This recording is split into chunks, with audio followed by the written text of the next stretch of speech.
بسم اللہ الرحمن الرحیم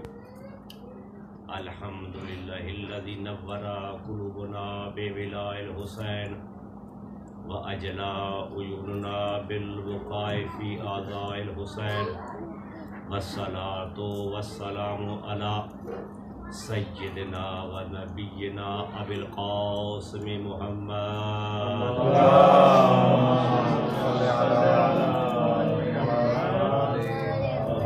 واہل بیت الطیبین الطاہرین المعصومین المظلومین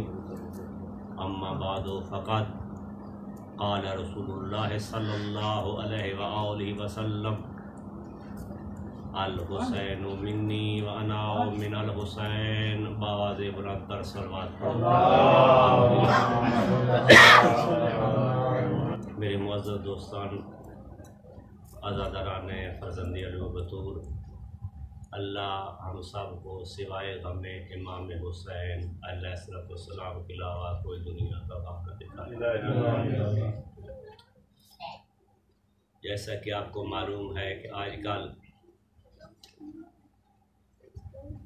زیارت اربعین امام حسین علیہ السلام کا موسم چل رہا ہے، اور میں چاہتا ہوں کہ زیارت کے متعلق ایک گفتگو کی جائے۔ ماشاءاللہ زیارت اربعین یعنی چہل میں امام حسین علیہ السلام۔ لفظ اربعین، لفظ چہلم اتنا متبرک عدد ہے کہ جو اپنے اندر بہت زیادہ اسرار و رموز چھپائے ہوئے ہے اور بہت زیادہ فضائل و کمال کا حامل ہے۔ ہمارے آخری نبی محمد مصطفیٰ صلی اللہ علیہ وآلہ وسلم نے بھی 40 سال کی اپنی عمر مبارک میں اعلان نبوت فرمایا ہے۔ جناب موسیٰ نبی اللہ اور خالق اکبر کے درمیان جو خصوصی ملاقات ہوئی وہ بھی 40 راتیں تھیں۔ ہمسایوں کے احکام کے باب میں یہی آتا ہے کہ 40 گھروں تک ہمسایہ شمار ہوتا ہے۔ ابو ذر غفاری پیغمبر اعظم صلی اللہ علیہ وآلہ وسلم سے روایت نقل کرتے ہیں۔ اس روایت کو مرزا حسین نوری طبرسی نے اپنی کتاب نفس الرحمان فی فضائل سلمان میں نقل کیا ہے کہ آقا نے فرمایا، جو بھی عابد اور زاہد زمین کے جس خطے پر بھی عبادت کرتا ہے، اس عابد اور زاہد کے مرنے کے بعد زمین کا وہ خطہ 40 روز تک اس کے فراق میں روتا رہتا ہے، اور حسین ابن علی کی شہادت عظمی کے بعد 40 روز تک مسلسل زمین اور آسمان خون کے آنسو روتا رہا۔ یہ 40 کا عدد اتنا متبرک اور پاک و پاکیزہ عدد ہے کہ جو اپنے سینے کے اندر بہت سارے تبرکات کو چھپائے ہوئے ہے۔ ہمیشہ یہ زمانے کا دستور رہا ہے اور دستور چلتا آ رہا ہے کہ جب بھی کسی کا کوئی عزیز یا قریبی اس دار فانی سے دار بقا کی طرف منتقل ہوتا ہے تو اس کے رشتہ دار اس کا چہل مناتے ہیں، اس کی مغفرت کے لیے اور اس کے بلندی درجات کے لیے صدقات اور خیرات کا اہتمام کیا کرتے ہیں، اور اس کی یاد میں مجالس بھی برپا کرتے ہیں، جس مجالس میں اس کے فضائل و کمالات کو بیان کیا جاتا ہے تاکہ اس کے رشتہ داروں کے دلوں کے اندر اس کا ذکر جو ہے وہ نئے سرے سے تازہ ہو جائے۔ اس بھری کائنات میں ایک ہی ہمیں ایسا انسان کامل دکھائی دیتا ہے کہ جس نے اسلام کی سر بلندی کی خاطر، معاشرے کی اصلاح کی خاطر، نانا محمد کی امت کی فلاح و بہبود کی خاطر اپنا سب کچھ کٹوا دیا ہے، جب حسین ابن علی کی قربانی عظیم ہے تو اس قربانی کو یاد رکھنا بھی امر عظیم شمار ہوتا ہے۔ اسی وجہ سے قبر حسین کی زیارت کے لیے، مرکز حسین کو بوسہ لینے کے لیے آج دنیا کے کونوں کونوں سے لوگ جو ہیں وہ کربلا کا رخ کرتے ہیں۔ عام انسان کا چہلم ایک دفعہ منایا جاتا ہے کیونکہ اس کے فضائل و کمال محدود ہوتے ہیں، اور کائنات میں یہ حسین ابن علی کی ذات وہ واحد ذات ہے کہ جس کا چہلم ہر سال بڑے جوش و خروش اور عقیدت سے اس لیے منایا جاتا ہے کہ اس ہستی کے فضائل و کمالات اور اوصاف حمیدہ محدود نہیں ہیں۔ اور زیارت اربعین کو علماء اعلام نے فقط حسین ابن علی کے ساتھ خاص کر رکھا ہے، کیونکہ حسین ابن علی کی داستان وہ امر واحد ہے کہ جو ہر دور میں حق اور باطل کے درمیان فرق کر رہی ہے، اور اسی جیس سے یہ کہا جاتا ہے کہ اسلام کی ابتدا اور ترویج پیغمبر اعظم نے فرمائی تھی، اور اس اسلام کی بقا کی ضمانت حسین ابن علی نے اٹھائی تھی۔ آخر کار ہم جو ہر سال حسین ابن علی کا چہلم مناتے ہیں، اس کا مقصد کیا ہے؟ ہر سال ہم چہلم منا کر آنے والی نسلوں میں یہ بیداری پیدا کرنے چاہتے ہیں کہ ہمیشہ حق کو طاقت سمجھنا ہے، نہ کہ طاقت کو حق سمجھنا ہے۔ ہر سال یہ چہلم منا کر ہم تاریخ حسینی کو احیاء بخشنا چاہتے ہیں کہ ہماری اس چہلم کا مقصد بھی وہی ہے جو حسین ابن علی کی قربانی کا مقصد تھا۔ حسین ابن علی قربانی کا مقصد بھی یہی تھا کہ جو حسین ابن علی نے اپنے لسان حال سے فرمایا تھا، ان کان دین محمد لم یستقم الا بقتل فیا سیوف و خزینی، اے میرے نانا محمد کا دین اگر تو میرے قتل کے بغیر نہیں بچ سکتا تو آؤ تیروں اور تلواروں میں حسین پہ ٹوٹ پڑو۔ حسین ابن علی کی زیارت کی عظمت اور جلالت کو بیان کرتے ہوئے امام محمد باقر سرکار اپنے صحابی سے فرماتے ہیں کہ لو یعلم الناس ما فی زیارت قبر الحسین من الفضل لماتوا شوقا، کہ اگر لوگ حسین ابن علی کی زیارت کے فضل و کمال کو کما حقو جان لیتے تو شوق زیارت کی وجہ سے ان کے بدنوں سے ان کی روحیں پرواز کر جاتی۔ پھر فرماتے ہیں من زار الحسین عارفا بحقہ کتب اللہ الثواب الف حجۃ مقبولۃ و عمرۃ مقبولۃ، کہ جس شخص نے حسین ابن علی کی زیارت ان کا حق سمجھتی ہوئے کی تو اللہ تعالیٰ اس مومن کے نام اعمال میں 1000 حج اور 1000 مقبول عمرہ کے برابر ثواب لکھ دے گا،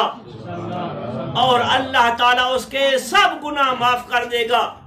روایات میں آیا ہے کہ جب کوئی مومن قبر حسین کی زیارت مکمل کر کے واپس جانے کا قصد کرتا ہے تو 2 ملائکہ اس کے قریب آ کر اس کے کانوں میں سرگوشی کرتے ہوئے کہتے ہیں کہ اے بندے خدا، اب تجھے مبارک دیتے ہیں کہ تیرے سب گناہ معاف ہو چکے ہیں، اب اپنی زندگی کا آغاز نئے سرے سے کر۔ محمد والے محمد صلوات۔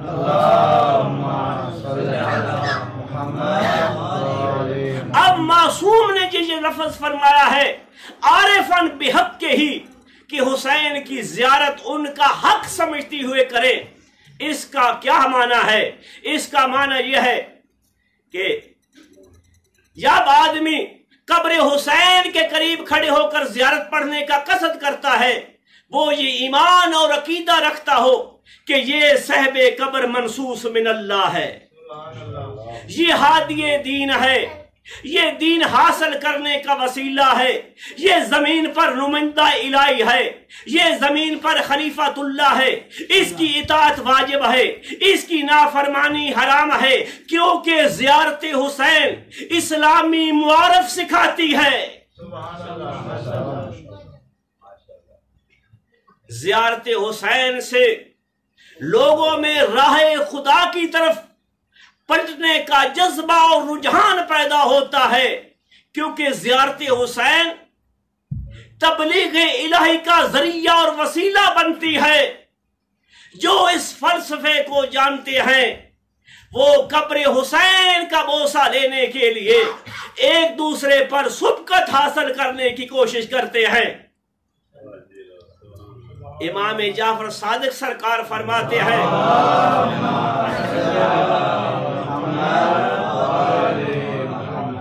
اِنَّا لِلزُّوَارِ الْحُسَيْنِ ابْنِ عَلِي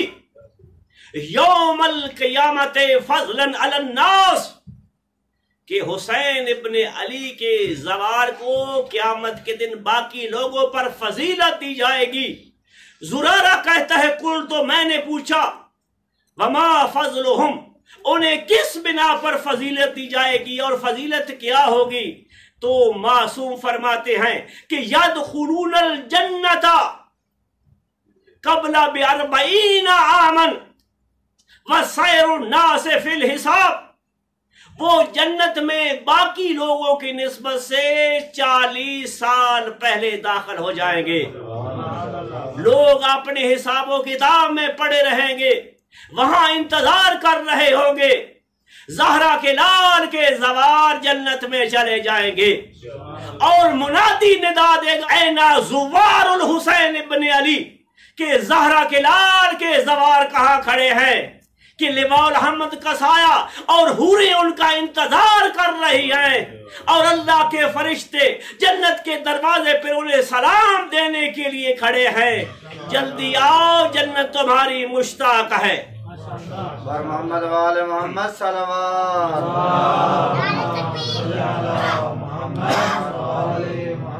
پھر کسی نے امام سے پوچھا مولا فرمائے زیارت کی آداب کیا ہے؟ امام صادق سرکار فرماتے ہیں من اتا قبر الحسین، جو حسین کی قبر پہ آیا، کاتب لہو بکل خطوۃ الف حسنۃ ومحا عنہ الف سیئۃ، جو حسین ابن علی کی قبر کی زیارت کے لیے پیدل چلا، یہاں لفظ ماشیل موجود ہے، تو اللہ تعالیٰ اس کے ہر قدم کے بدلے میں اس کے نام اعمال میں 1000 نیکی لکھ دے گا اور اس کے نام اعمال سے 1000 گناہ ختم کر دے گا۔ آگے امام فرماتے ہیں وَإِذَا أَتَيْتَ الْفُرَاتَ فَاغْتَسِلْ، کہ جب تو دریائے فرات کے کنارے پہنچ جاتا ہے تو فرات کے پانی سے غسل زیارت کر۔ روایات میں آیا ہے کہ ہر روز صبح کی نماز کے بعد اللہ کے ملائکہ جنت کے پانی میں سے کچھ قطرات جو ہیں وہ فرات کے پانی میں ملا دیتے ہیں، تو فرات کے پانی سے غسل کر وَعَلِّقْ نَعْلَيْكَ، اور اپنے جوتے اتار دے، وَامْشِ حَافِيًا، ننگے پاؤں ہو کر روتی ہوئی آنکھوں کے ساتھ قبر حسین کی طرف سفر کرنا شروع کر دے۔ فَإِذَا أَتَيْتَ بَابَ الْحَيْرِ فَكَبِّرْ أَرْبَعًا، جب تو حسین ابن علی کے مین دروازے پہ پہنچ جاتا ہے تو 4 دفعہ اللہ اکبر کہہ کر حسین سے اجازت مانگ کہ میں تیری قبر کی زیارت کے لیے آنا چاہتا ہوں۔ اس پیدل زیارت کا سلسلہ کہاں سے شروع ہوا؟ یہ جو باقاعدہ طور پر وفد کی شکل میں نجف سے کربلا کا سفر ہوتا ہے، یہ آیت اللہ مرزا حسین نوری تبرسی کے زمانے سے ہوا، اور اس سال میں بزرگوار کی وفات جو ہے وہ 1330 ہجری میں ہے۔ اس سال میں بزرگوار نے علماء اور طلباء کو ساتھ ملایا، نجف سے پیدل کربلا سفر کرنا شروع کر دیا۔ راستے میں مومنین کے گھروں میں کیا فرماتے تھے؟ انہیں زیارت حسین کے فضائل سناتے تھے، ان کے دلوں میں زیارت حسین کا شوق پیدا کرتے تھے۔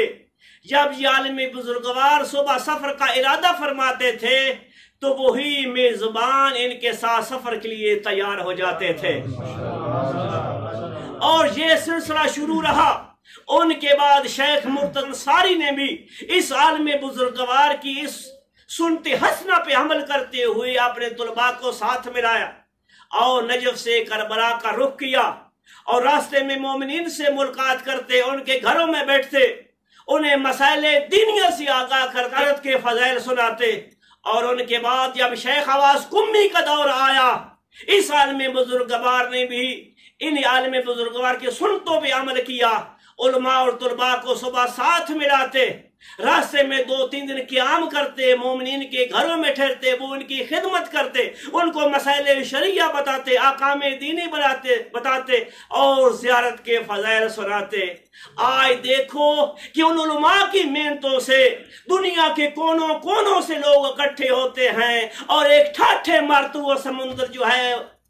لوگوں کا رش جو ہے وہ کربلا کی طرف بڑھتا ہے، جسے آج خط اسود کہا جاتا ہے۔ یہاں تک کہ صدام ملعون کا زمانہ آیا،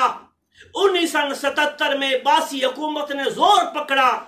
انہوں نے امام حسین کی اس پیدل زیارت پہ پابندی لگا دی،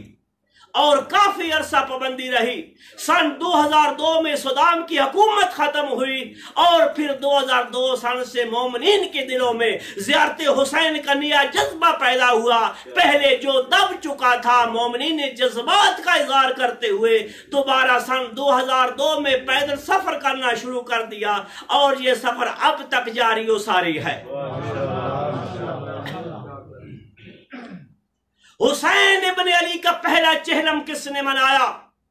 حسین کی قبر پہ کون پہنچا؟ جناب جابر بن عبداللہ انصاری اور عطیہ کوفی۔ واقعہ کربلا کے موقع پر یہ کوفہ میں موجود نہیں تھے، فریضہ حج ادا کرنے کے لیے حجاز تشریف لا جا چکے تھے۔ جب فریضہ حج بجا لا کر واپس آ رہے تھے تو کسی نے بتایا کہ زہرا کے لال کو 3 دن کا بھوکا پیاسا کربلا کے چٹگل میدان پر ذبح کر دیا گیا ہے۔ جناب جابر نے عطیہ کوفی سے کہا، آپ میرا ساتھ دیں، گھر جانے کی بجائے ہم حسین ابن علی کی قبر پہ جاتے ہیں۔ جناب جابر اور عطیہ کوفی جب کربلا میں پہنچتے ہیں تو جناب جابر کی بنائی ختم ہو چکی تھی، اور جناب جابر نے عطیہ کوفی سے کہا کہ مہربانی کر میرا ہاتھ پکڑ کر حسین کی قبر پہ رکھ۔ جناب عطیہ نے جناب جابر کا ہاتھ پکڑا اور حسین کی قبر پہ رکھ کر کہا کہ اے جابر، یہ زہرا کے لال کی قبر ہے، یہ سننے کی دیر تھی۔ جناب جابر نے اپنے آپ کو حسین ابن علی کی قبر پہ گرایا، اور اس طرح بلند آواز سے روئے کہ جس طرح بوڑھی ماں جوان بیٹے کے لاشے پہ روتی ہے۔ فقط حسین کی قبر پہ یہ نہیں گرایا، علی اصغر کی قبر پہ بھی گرایا ہے۔ علی اصغر کی قبر کہاں ہے؟ علی اصغر کی قبر حسین کے سینے پہ ہے۔ ایت اللہ کشمیری سے پوچھا گیا کہ علی اصغر کی قبر حسین کے سینے پہ کس طرح بنی؟ حسین کا سینہ علی اصغر کی قبر کس طرح بنا؟ ایت اللہ کشمیری رو کر بتاتے ہیں، جب قوم اشقیاء نے ارادہ کیا کہ حسین کے لاشے پہ گھوڑے دوڑائے جائیں، علی اصغر کا ننھا سا لاشا اٹھایا، حسین کے سینے پہ سلایا اور گھوڑے دوڑائے۔ گھوڑوں کی ٹاپوں کی وجہ سے علی اصغر کا سینہ حسین کی پسلیوں میں دھس گیا، اور علی اصغر کی قبر حسین کا سینہ بن گئی۔ اے عزادارو، حسین کو شیعوں کے ساتھ کتنی محبت ہے، علی اصغر کے ساتھ کتنی محبت ہے۔ فرماتے ہیں، یا شیعتی مہما شربت ماء عذب فاذکرونی، اے میرے شیعو، جب بھی ٹھنڈا پانی پینا میں حسین کی پیاس کو یاد کرنا۔ آگے فرماتے ہیں، لیتکم فی یوم عاشورا تنظرینی کیف استسقی لطفلی فابوا یرحمونی، اے میرے شیعو، کاش کربلا کے میدان میں ہوتے، دیکھتے میں نے 6 ماہ کے بچے کے لیے کس طرح پانی مانگا، انہوں نے ایسا تیر چلایا، زوبیا من الورید الى الورید، زوبیا من الاذن الى الاذن۔ عزادارو، جب تین نوکوں والا تیر علی اصغر کے گلے پہ لگا، زینب کا رخ پھر گیا روضہ رسول کی طرف، اپنے نانا کو مخاطب ہو کر کہا، نانا جب بچوں کا دودھ چھڑایا جاتا ہے، کھلانوں اور مٹھائیوں کا انتظام کیا جاتا ہے، نانا ہمارے بچوں کا دودھ بھی تیروں سے چھڑایا جا رہا ہے۔ عزادارو، علی اصغر سے رباب کو کتنی محبت تھی، جب رباب کو غسل دینے کے لیے تختے پہ لٹایا جاتا ہے، رباب کے کپڑوں سے دو چیزیں برآمد ہوتی ہیں، ایک علی اصغر کے پنگوڑے کی جلی ہوئی چوب تھی، دوسرے علی اصغر کا خون آلودہ کرتا تھا۔